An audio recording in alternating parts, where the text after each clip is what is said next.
रामायण पढ़ी जाएगी तो पढ़ेंगे कुरान, भड़क गए मुसलमान।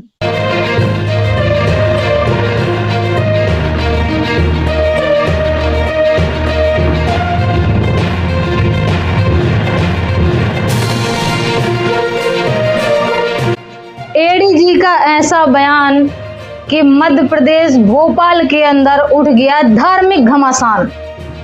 क्या है पूरी सच्चाई, आज की वीडियो में जानने के लिए देखें पूरा वीडियो अंत तक। सदगुरुदेव की जय, बंदी छोड़ कबीर साहेब की जय, बंदी छोड़ गरीबदास जी महाराज की जय, दादा गुरु रामदेवानंद जी महाराज की जय, बंदी छोड़ सदगुरु रामपाल जी महाराज की जय। सत साहेब सभी भाइयों और बहनों को। तो भाइयों, खबर आ रही है मध्य प्रदेश भोपाल से, जिसकी पुष्टि कर रहा है जी न्यूज। जब से रामायण पढ़ने की चर्चा शुरू हो, हंगामा मच गया। वो शातिर लोग जो कुरान पढ़ने वाले हैं उनको आप रामायण नहीं पढ़ा सकते, जो लोग गुरु ग्रंथ साहिब पढ़ने वाले हैं उनको रामायण नहीं पढ़ा सकते। सब पढ़ा भाई, सब नहीं, खाली आप एक चीज को टारगेट मत लो। फिर हमारे सरदार भाई कहाँ जाएंगे? आप कुरान पढ़ा दोगे तो क्रिश्चियन भाई कहाँ चले गए हमारे? एडीजी ने बयान किया है कि अगर पुलिस की नौकरी करनी है तो पढ़नी होगी रामायण। इस पर तंग कसते हुए मुसलमान समुदाय के लोगों ने भी कह दिया कि अगर रामायण पढ़ी जाएगी तो हम भी पढ़ेंगे कुरान। मुसलमानों के लिए कुरान पढ़िए ना, हम तैयार है कुरान पढ़, मुसलमान जबान कुरान पढ़े। तो भाइयों, एडीजी ने आदेश दिया है कि जो पुलिस की ट्रेनिंग कर रहे हैं उनको रामायण पढ़ना आवश्यक है। इसी बात को लेकर भोपाल ही नहीं अन्य जिलों में भी खुसुर फुसुर चालू हो गई है। चाय की दुकानों पे टुचुर टुचुर चालू हो गया है। अब कोई ऐसे में अगर ईसाई है तो वो भी चाहेगा मन ही मन कि हम क्यों रामायण पढ़ें, हमें तो बाइबल पढ़नी है। यहाँ पर ये भी आदेश दो कि बाइबल पढ़ाई जाए। अब मुसलमान चाह रहा है कि कुरान पढ़ी जाए, ईसाई चाहेगा कि बाइबल पढ़ी जाए, और ऐसे में कोई सिख धर्म को मानने वाला होगा तो वो चाहेगा कि गुरु ग्रंथ साहिब पढ़ी जाए। और मीडिया ने इन मामलों को लेकर उछाल दिया है। भाइयों, मीडिया तो ऐसे मामले खोजती रहती है, टीआरपी की भूखी मीडिया। अब भाइयों, यहाँ पर ये नहीं समझ में आ रहा कि वो जो छात्र पुलिस की ट्रेनिंग करने गए हैं, वो पुलिस की ट्रेनिंग करने गए हैं या चारों धर्म की यात्रा करने गए।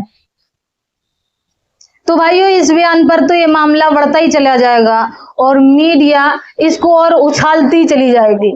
रामायण पढ़ाने से अच्छा है कि पुलिस ट्रेनिंग देने वालों को ज्ञान गंगा पुस्तक पढ़ा दी जाए। ज्ञान गंगा पुस्तक जो सारे इस मामले को जड़ से खत्म कर देगी, क्योंकि इस पुस्तक के फ्रंट पर ही लिखा है कि जीव हमारी जाति है, मानव धर्म हमारा, हिंदू मुस्लिम सिख ईसाई धर्म नहीं कोई न्यारा। इसको पढ़ते ही लोगों के अंदर शांति व्याप्त हो जाती है, क्योंकि इस पुस्तक के अंदर श्रीमद् भागवत गीता के श्लोक, कुरान की आयतें और गुरु ग्रंथ साहिब की वाणियां सभी इस पुस्तक के अंदर लिपिबद्ध हैं, जिसके संग्रहकर्ता जगत गुरु तत्वदर्शी संत रामपाल जी महाराज हैं। तो इस पुस्तक को पढ़ाया जाए। इस पुस्तक को पढ़ने के बाद ये सारा मामला खत्म हो जाएगा और शांति का रूप ले लेगा। तो देखिए इसी पर जगत गुरु तत्वदर्शी संत रामपाल जी महाराज का ताजा बयान। संत रामपाल जी महाराज ने क्या कहा है।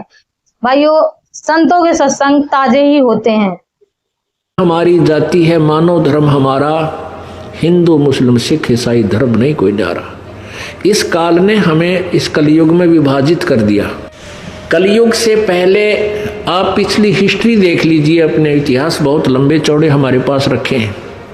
कोई धर्म अलग नहीं था, द्वापर तक कोई भी मजहब नहीं था, चार वर्ण अवश्य थे। अभी कलयुग में काल को पता था कि ये कहीं मेरे जाल से निकल ना जावे, इसलिए कई मजहब बना दिए। आपस में लड़ो मरो कटो, अपने अपने धर्म को उत्तम बतावे। कहते हैं कोई एक है मारा, कोई एक है मारा राम बड़ा है, कोई एक है मारा राम बड़ा है, कोई एक है खुदाई रे, कोई एक है ईसा मसीह बड़ा है, ये बाटा रहे लगाई रे, कोई कहे ईसा मसीह बड़ा है। कहते इस प्रकार ये अलग अलग से बांटे बैठे हैं। कोई नो कहे हमारा राम बड़ा है, दूसरे कहे हमारा खुदा बड़ा है, कोई कहे ईसा मसीह बड़ा है। कहते नो बांटे बैठे अलग अलग से। अब ये बंटवारा खत्म हो जाएगा। हम एक पिता की संतान हैं, कबीर हमारा पिता है, परम पिता है। भाइयों, एडी जी ने जो बयान किया है वो उनके स्तर से बिल्कुल सही है, क्योंकि वो एक धार्मिक प्रवृत्ति के इंसान है। लेकिन मैं एडी जी महोदय से प्रार्थना करना चाहती हूँ कि जहां पर ये रामायण पढ़ने का आदेश दे रहे हैं, वहां पर ये ज्ञान गंगा पुस्तक पढ़ने का आदेश दें, तो सारा ये जो मामला उठ रहा है, सारा मामला शांत हो जाएगा। क्योंकि जगत गुरु तत्वदर्शी संत रामपाल जी महाराज सभी धर्मों को, सभी जातियों को एक करके चल रहे हैं, सबको लेके चल रहे हैं, सबके अंदर भाईचारे वाली भावना जागृत कर रहे हैं। तो भाई, इस पर परमेश्वर कबीर अपनी वाणियों में कहते हैं कि कबीरा खड़ा बाजार में मांगे सबकी खैर, ना काहू से दोस्ती ना काहू से वैर। तो भाइयों, आप सभी लोगों से प्रार्थना है कि इस तरीके के विवादों में ना पड़े, मीडिया के भड़कावे में ना आए, जगत गुरु तत्वदर्शी संत रामपाल जी महाराज से निःशुल्क नाम दीक्षा लें और अपने जीवन का कल्याण करवाएं। मिलेंगे नेक्स्ट वीडियो में, तब तक के लिए सत साहिब।